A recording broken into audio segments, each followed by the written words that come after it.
is this garbage you're watching? I want to watch the news. Are you making headway at least? This is the news. It's a sonic assault on the senses. If heavy metal was like cannons going off, Megadeth was like napalm. They remade rock with rapid-fire intensity.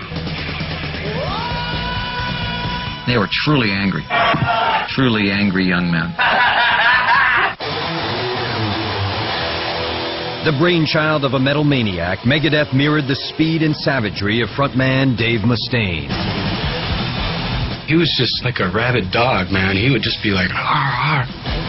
We didn't care about the future. We just wanted to be the most dangerous band on the planet. They thought, oh, yeah, you know, Megadeth. Here we go.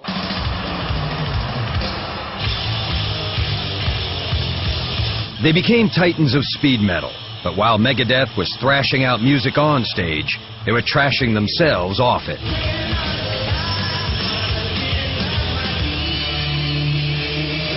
If you want to be great, you had to do heroin. And I thought, you know what, I want to be great. I was like, we ain't Kansas anymore, Toto. It was no bad boy image, man. We were just out of control. I mean, it was frightening. Hello, me. Meet the real me. For years, the man who brought Megadeth to life led the band in a race to oblivion. He was saying, their bugs are all over me, they're crawling all over me, you know, and I had never seen anybody in such bad shape. They took me to an emergency room, and then I died.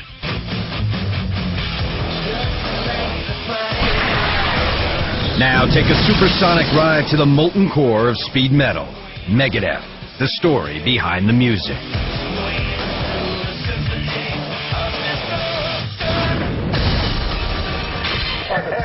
Come on, buddy.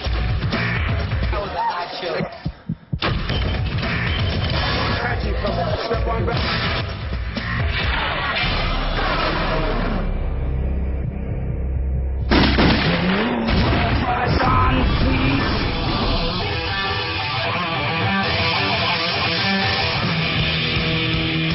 Nearly 20 years after the birth of Megadeth, the band's disciples still embrace its sound and cynicism with fanatical fervor. You feed off the energy of the music, the speed, the heaviness.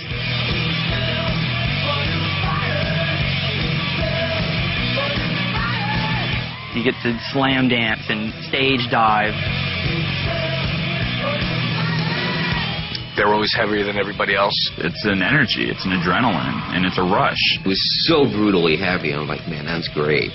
You get in the pit or you get out on the floor, you better be ready. You better bring some, I don't know, Novocaine.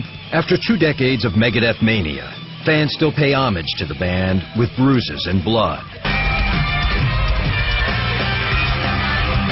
I've just come home so beaten and bruised and bloody. I mean, I broke 2 ribs at a show. But for years, the group's founders inflicted an even more punishing toll on themselves. Smoke pot, hash, opium, psychedelics and speed, crosstops, black beauties, magic mushrooms, LSD. Sometimes I'd wake up in the morning and just be like, man, Quaaludes. I can't believe how I feel right now. Heroin, cocaine, crack, freebase. It's shocking to me that we're still around. Morphine, Demerol, China White. Frontman Dave Mustaine is Megadeth's chief architect of Armageddon. It was his vision that sired the band, and ultimately his addictions that threatened to end it. I ended up going to treatment 15 times total before I got sober this time. I think every time I went in there, I had the intentions of this being my last time. But it's like making love with a gorilla. You don't stop till the gorilla's done. In a way, Dave's demons are not surprising, because the specter of addiction has haunted him since the day he was born.